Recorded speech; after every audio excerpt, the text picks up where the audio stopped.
E os que acompanhavam Paulo o levaram até Atenas. E recebendo ordem para que Silas e Timóteo fossem ter com ele o mais depressa possível, partiram. E enquanto Paulo os esperava em Atenas, o seu espírito se agitava em si mesmo, vendo a cidade tão entregue à idolatria. De sorte que disputavam na sinagoga com os judeus e religiosos, e todos os dias na praça com os que se apresentavam. E alguns dos filósofos epicureus e estoicos contendiam com ele, e uns diziam: que quer dizer esse tagarela? E outros: parece que ele é pregador de deuses estranhos, porque lhes anunciava a Jesus e a ressurreição. Olhe para mim, deixa eu lhe explicar isso aqui, senão você não vai entender. Paulo chegou em Atenas, Grécia, lugar de idolatria, lugar onde a coisa mais comum na época era encontrar uma estátua, né? Abre e fecha aspas, Deus. Paulo, quando chegou lá e viu aquela, quantidade de estátuas de Deus, a Bíblia diz que ele ficou revoltado, indignado, porque tantos deuses estranhos, e ele se colocou lá naquele lugar alto e começou a pregar Jesus, o Jesus que a gente prega hoje, o Deus que a gente conhece. E os homens falaram assim, os epicureus, os ateus, né? O que esse tagarela está falando aí? A gente não está entendendo nada. Tagarela, no grego, é uma expressão pejorativa. Ele foi xingado, né? Foi xingado. O que esse tagarela está falando aí? Ninguém está entendendo nada. Mas Paulo estava pregando Jesus e a ressurreição. Naquela época, você vê, a idolatria era tão grande que diziam que era mais fácil encontrar um Deus do que um homem. Olha só, será que não tinha idolatria nesse lugar? Era mais fácil encontrar uma estátua do que encontrar um homem. Ele ficou revoltado. E tomando, levaram ao Areópago, era o lugar alto, né, que eles saíam ali para discutir, para falar, cada um a sua tese, cada um para dizer eu concordo com isso, o outro eu concordo com aquilo, o meu Deus está certo, o seu Deus está certo, era um lugar alto, né? Dizendo: poderemos nós saber que nova doutrina é essa que falas? Pois coisas estranhas nos trazem aos ouvidos. Queremos, pois, saber o que vem a ser isto. Pois todos os atenienses e estrangeiros residentes de nenhuma outra coisa se ocupavam, senão de dizer e ouvir alguma novidade. Guarde isso aí. Eles queriam ouvir novidades. Todo momento, eles com os seus deuses, com as suas religiosidades, eles queriam ouvir, peraí, a gente quer alguma coisa nova. E estando Paulo no meio do Areópago, disse: homens atenienses, em tudo vos vejo como sendo um tanto supersticiosos.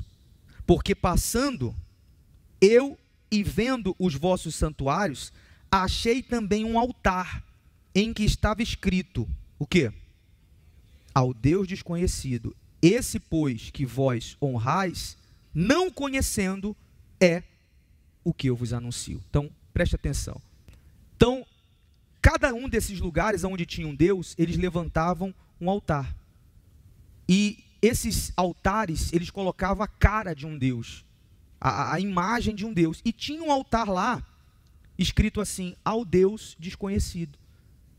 E esse altar não tinha imagem, não tinha boneco, não tinha caricatura. Só tinha escrito, ao Deus desconhecido. Essa realidade aqui é exatamente a realidade de hoje. Olha quantos deuses tinham ali, quantas culturas, quantas crenças, quantas religiões, e cada um querendo ouvir alguma coisa nova, diferente. Veja se não é o que acontece hoje. Olha quanta religião nasce a cada dia nasce uma crença nova, uma religião nova, uma igreja nova. Você passa pela rua, você fala, poxa, aqui era um mercado, hoje é uma igreja. Você passa ali, ó, aqui agora é outra igreja aqui. Que igreja é essa? Esses dias eu passei no lugar e vi igreja Pão de Mel. Olha só, e todo dia um nome novo. Todo dia uma religião nova. Todo dia se cria alguma coisa para agradar as pessoas. Há tempos atrás, quando uma igreja era aberta, era para se falar da cruz e do arrependimento, que é o correto. Cruz. Quando você lembra de cruz, você lembra do quê? O quê? Sacrifício. Isso nunca pode ser retirado de dentro das igrejas, que já saiu de dentro das igrejas. Pode ter certeza disso. Poucos lugares você ouve falar de sacrifício. A mensagem da cruz, a mensagem principal. E arrependimento. Pouco se fala sobre isso. A cada porta que se abre, a cada igreja que se abre, é o pastor pensando assim, deixa eu pensar agora numa coisa que vai agradar todo mundo, para trazer bastante gente para dentro da igreja. Deixa eu criar alguma coisa nova, que seja diferente, para as pessoas falarem, ah não, eu vou sair, eu cansei dessa igreja, eu quero ir para aquela ali, porque aquela ali agora é diferente. E as pessoas estão em busca dessas coisas, abre e fecha aspas, novas, que era o caso deles. A gente quer alguma coisa diferente, a gente quer alguma coisa nova. Nesse lugar aqui, esse Areópago, era um lugar que eles ficavam discutindo qual era a religião mais certa, qual era o Deus mais certo, entre aspas. E no final, nenhum deles conhecia a quem? A quem? Ninguém. Mas eles já tinham tido uma experiência com o verdadeiro Deus. Esse altar, o Deus desconhecido que estava lá em ruínas, jogado, largado, o que aconteceu? Isso você pode ler em qualquer livro de história. Isso não está na Bíblia não, mas é fato histórico. Esse lugar aqui, antes de Cristo, foi vítima de uma praga, de uma doença. Como essa que aconteceu aí recentemente. Começaram a morrer milhares de pessoas. Então eles, todos eles, os atenienses, começaram a cada um fazer um sacrifício para o seu Deus, matando animais, fizeram para um, faziam para outro, e a praga não cessava. Alguém disse, olha, vamos trazer, tem um homem de Deus aí numa ilha, ele é de Deus, traz ele. Talvez ele entenda o que está acontecendo, será que os deuses estão chateados conosco? Trouxeram esse homem de Deus, e esse homem de Deus disse assim, eu vou soltar as ovelhas aqui, os animais, e para onde elas forem, e elas pararem, lá está o Deus verdadeiro. Soltaram os animais, elas foram para um lugar, e esse homem de Deus falou, pode levantar um altar aqui, porque aqui está o Deus verdadeiro. Mataram os animais e a praga cessou imediatamente. Amém, pessoal? Imediatamente. E aí levantaram o altar. Todos eles, os atenienses, se voltaram para o Deus que eles não sabiam o nome. Perguntaram para esse homem de Deus, tá bom, vamos levantar, esse Deus resolveu o nosso problema. Vamos lá, qual o nome dele? E esse homem de Deus disse, não tem nome. Mas a gente quer levantar um altar aqui para ele. Qual a imagem dele? Não tem imagem. Coloca aí, ao Deus desconhecido. Pronto, todos eles se voltaram para esse Deus aqui. Com o passar do tempo, foram deixando o altar de lado, e foi nessa ocasião que Paulo encontrou o altar. Em ruínas, destruído, e ninguém sabia quem era o Deus desconhecido. E nessa conversa aqui que Paulo foi chamado de tagarela, Paulo estava deixando claro para todos eles o seguinte, esse Deus que eu estou falando é aquele daquela época, que salvou vocês da praga. É esse que é o verdadeiro Deus. Era Paulo dizendo para eles o seguinte, o que eu quero agora de vocês? O que Deus espera de vocês? Que vocês o coloquem em primeiro lugar. E naquele caso, como que era colocar Deus em primeiro lugar? Destruir aquela dezenas, centenas de deuses que eles tinham. Quem está entendendo, pessoal? Isso é o que Deus espera de nós hoje. Para Ele se mostrar um Deus forte na sua vida, você tem que tirar tudo que possa estar ocupando o lugar dele. Amém?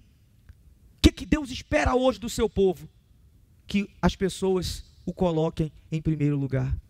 Não coloquem as suas religiões, não coloquem as suas vontades, não coloquem os seus costumes, não coloquem a vontade da sua carne. É isso que Ele espera. Senão o que vai acontecer? Você pode estar dentro de uma igreja, anos de igreja, mas se você não o colocar em primeiro lugar, você não vai ter experiências com Ele. Não vai ter o que contar. Você tem ideia, domingo eu comentei sobre isso. Essa semana nós estamos atendendo aí muita gente para a obra, né? Ontem eu fiquei a tarde inteira atendendo. E de várias que nós atendemos, olha o que a gente sempre ouve. Eu pergunto assim, a pessoa senta, e aí, dona Maria, quantos anos na igreja? Ontem, por exemplo, eu ouvi isso. Isso é comum. 26 anos de igreja. Mas firme mesmo, pastor Menezes, 4 anos. A outra, quanto tempo você está na igreja? 15 anos. Mas firme mesmo, 2 anos. E por aí vai. Será que elas são as únicas? Tem muita gente assim, muita gente. E é isso que às vezes impede Deus de entrar e mudar a vida de uma pessoa. Mudar como tem que mudar. Encher você com o Espírito dele, mudar a sua vida, transformar. Porque como elas, tem muita gente assim, a demora para tirar os seus deuses estranhos, para tirar os seus pecados, para tirar as suas falhas, para abrir realmente mão do seu eu e dizer, a partir de hoje, o meu Deus, esse Deus que está sendo anunciado, o Deus da cruz, o Deus do arrependimento, eu vou colocar ele em primeiro lugar e vou me entregar para ele. Amém, gente? Senão, você vai viver em busca de novidade. Se você não conhecer a Deus, se Deus, esse Deus aqui da Bíblia, para você, como é para muitos ainda, um Deus desconhecido, continuar sendo um Deus desconhecido, sabe qual é o futuro de muitos assim? Vai chegar uma hora que você vai entrar aqui na igreja, você vai falar, eu quero novidade, eu vou para outro lugar, e vai para outro lugar. Aí em outro lugar vai chegar uma hora que se você não conhecer o verdadeiro Deus, você vai dizer, não, agora eu vou para outro lugar, e vou para outro lugar. E quando não tiver mais lugar para a pessoa ir, ela vai dizer o quê? Eu vou voltar para onde? Para onde, gente? Para o mundo. Como tem muita gente que um dia esteve do seu lado e sem ter planos disso, hoje está de volta aonde? No mundo. Em suma, o que eu quero dizer para você nessa noite? Todos precisam conhecer a Deus. Amém, pessoal? Coloque Ele em primeiro lugar. Nessa noite, nessa oração que vamos fazer agora, veja se não tem alguma coisa ocupando o lugar de Deus. Sabe aquela coisa que você diz, eu sei que eu tenho que fazer, mas ainda não fiz. Eu sei que eu preciso dar esse passo, mas eu ainda não dei. Eu sei que eu já estou ouvindo a mesma palavra há tantos anos. Esse pastor aí não é o primeiro que prega sobre isso. Eu já venho ouvindo isso há muito tempo. Eu sei o que eu tenho que fazer, mas eu ainda não fiz. Faça hoje. Porque aí você vai deixar de servir a um Deus desconhecido, que você apenas ouve falar, e Ele vai entrar em você. Você vai ter uma experiência extraordinária com Ele. Você vai poder falar para qualquer um, o Deus que eu sirvo é esse aí, porque eu conheço. Eu tive experiências com Ele. Eu fui batizado pelo Espírito Santo. Realmente, eu conheço a Ele. Amém, gente? Chega de servir a um Deus desconhecido. É dia de conhecer a Ele. Colocando Ele em primeiro, fique de pé.